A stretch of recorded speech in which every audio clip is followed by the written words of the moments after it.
కొంచెం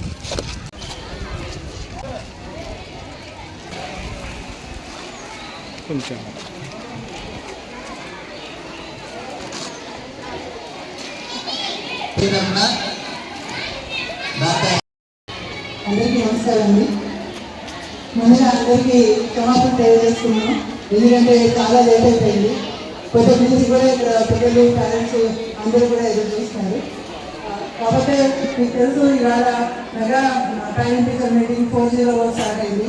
అన్ని స్కూల్స్లో కూడా ఇది ఒకే టైంలో స్టార్ట్ అవుతూ ఉన్నాయి. ఇక్కడికి రావడానికి ఈ టైం పట్టింది.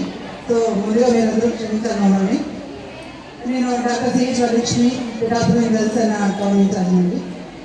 మనకి 10th క్లాస్ అనేది చాలా ఇంపార్టెంట్ అయిన ఒక జీవితంలో ఒక మంచి మలుపు. ఇక్కడి నుంచే విద్యార్థులందరూ కూడా వాళ్ళ భవిష్యత్తులో వాళ్ళు ఏం కావాలనుకున్నారు, ఒక డాక్టర్, ఇంజనీర్, లేకపోతే ఒక లాయర్, చార్టెడ్ అకౌంటెంట్ ఏంటి అన్నది ఇక్కడ వాళ్ళకి తెలుస్తుంది. ఎందుకంటే తర్వాత వాళ్ళు ఏ సబ్జెక్ట్ తీసుకుంటారో అనే దాని మీదే వాళ్ళ భవిష్యత్తు ఆధారపడి ఉంటుంది. మనకి పిఠాపురం చేసుకున్న అదృష్టం ఏంటంటే, మన పిఠాపురం ఎమ్మెల్యేగా ఎన్నికయ్యి డిప్యూటీ సీఎంగా అయిన శ్రీ కొండ పవన్ కళ్యాణ్ గారు పిఠాపురాన్ని అన్ని విధాలా అభివృద్ధి చేయాలి అని చెప్పేసి అనుకున్నారు.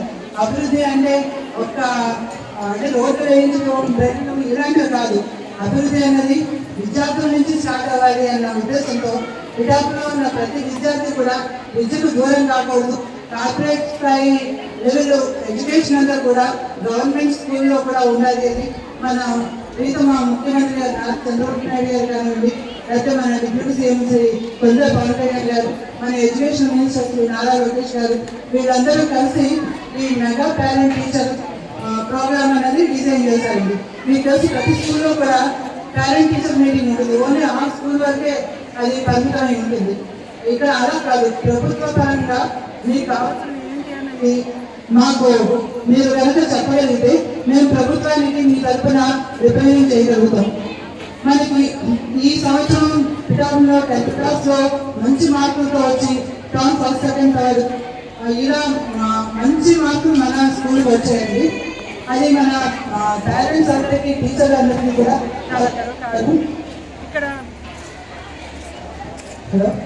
ఫస్ట్, సెకండ్ వచ్చిన విద్యార్థులు 580 మార్క్స్ తోటి వచ్చిన వాళ్ళకి మన కొండ పవన్ కళ్యాణ్ గారు ఆయన సొంత ఖర్చులతో వాళ్ళు ఏ సబ్జెక్ట్ అయితే చదవాలనుకుంటున్నారో ఆ సబ్జెక్టు వాళ్ళ ఇష్టమైన కాలేజీలో చదివేటట్టుగా ఆయన ఆర్థిక సాయం చేస్తున్నారు. ఇదేంటంటే ఆయనకి పేరు గురించి కాదు, ఆయనకి మనకు కొత్తగా పేరు తెచ్చిపెట్టేది కూడా ఏం లేదు. ఆయన జగమెరిగిన నాయకుడు, కథానాయకుడు కానివ్వండి, ప్రధానాయకుడు కానివ్వండి, ఆయన ఎందులోనే ఎవరికి తీసుకోడు. కాబట్టి ఆయన ముఖ్య ఉద్దేశం ఏంటంటే తను బాగుపడటం కాదు, తనతో పాటు అందరూ బాగుపడాలి. ముఖ్యంగా మన రాష్ట్రం బాగుపడాలి, మన దేశం బాగుపడాలి. ఆయన ఎంచుకున్న నియోజకవర్గం ఒక మోడల్ నియోజకవర్గంలో దేశానికి తలమానికం కావాలి అన్న మంచి ఉద్దేశంతో ఆయన ఈ కార్యక్రమాన్ని, ఆయన తలపెట్టిన ఏ కార్యక్రమం అయినా సరే మొదటి ప్రాజెక్టు మన పిఠాపురం నియోజకవర్గం నుంచి. ఎందుకంటే ఆయన పిఠాపురానికి అంత మంచి గుర్తింపు తీసుకొచ్చారు. ఇందుకు ముందు తెలుసు పిఠాపురం అంటే ఎవరికి తెలుసు కాదు, కానీ పవన్ కళ్యాణ్ గారు పిఠాపురం అనగానే అందరూ కూడా మనల్ని ముందు వరకు కూర్చోబెట్టినారు. ముందు మీకు పిఠాపురం ఎలా ఉంది ఏంటి అని చెప్పి కనుక్కున్నారు. పిఠాపురం ఎక్కడుంది, మేము అక్కడికి రావాలనుకుంటున్నాం, మాకు చెప్పండి అని చెప్పి చాలా మంది కాన్ఫరెన్స్లో అది నన్ను అడుగుతున్నారు.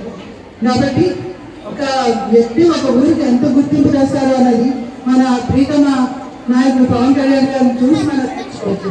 అలాగే మన ద్వారా మన పిఠాపురానికి మంచి గుర్తింపు రావాలి అంటే మన తల్లిదండ్రులు, టీచర్స్, స్టూడెంట్స్, ప్రభుత్వం వీళ్ళందరూ కలిసికట్టుగా పనిచేసి మన ఎక్కువ మంది స్టూడెంట్స్ని మంచి మార్కులతో పాస్ అయ్యేటట్టుగా చేయాలి. వాళ్ళ తర్వాత ఏ కాలేజీకి వెళ్ళినా వాళ్ళు 10th క్లాస్ ఎక్కడ చదివామా, ఎన్ని మార్కులు వచ్చాయండి, మేము పిఠాపురం నుంచి వచ్చామండి, పిఠాపురం స్కూల్లో చదివాం, మాకు మంచి మార్కులు రావడానికి మా తల్లిదండ్రులు, టీచర్స్, అలాగే మా ప్రభుత్వం కూడా కృషి చేసింది అని మీరందరూ గర్వంగా చెప్పుకునేటట్టుగా మీరందరూ కూడా బాగా చదవాలని చెప్పి మేము కోరుకుంటున్నాం.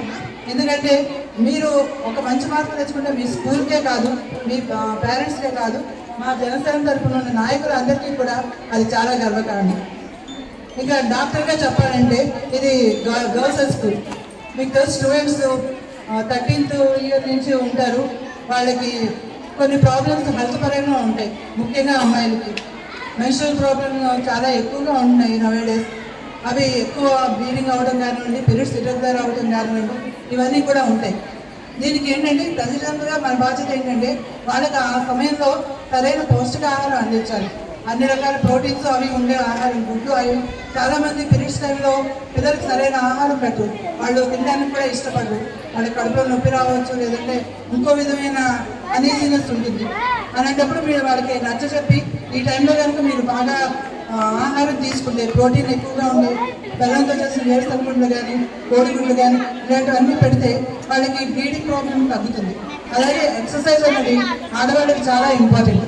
మన ఆడపిల్లలు ఎంత బాగా ఎక్సర్సైజ్ చేయగలిగితే, అంటే పూర్వకాలంలో అంటే ఇంటి పని అంతా ఆడపిల్లలు చేసేవారు, వాళ్ళకి ప్రత్యేకంగా ఎక్సర్సైజ్ గురించి మేమేం చెప్పక్కర్లేదు అనేటట్టుగా ఉండేది. కానీ ఇప్పుడు పొద్దున్న 7 గంటలకు స్కూల్కి వస్తే మళ్ళీ 7 గంటల వరకు వాళ్ళ ఇంటికి రావట్లేదు, ఎప్పుడు కూర్చొని ఉంటున్నారు. అలా కాకుండా ఇంట్లో కూడా వాళ్ళకి చిన్న చిన్న ఎక్సర్సైజ్ ఆటపాటల కింద నేర్పించండి.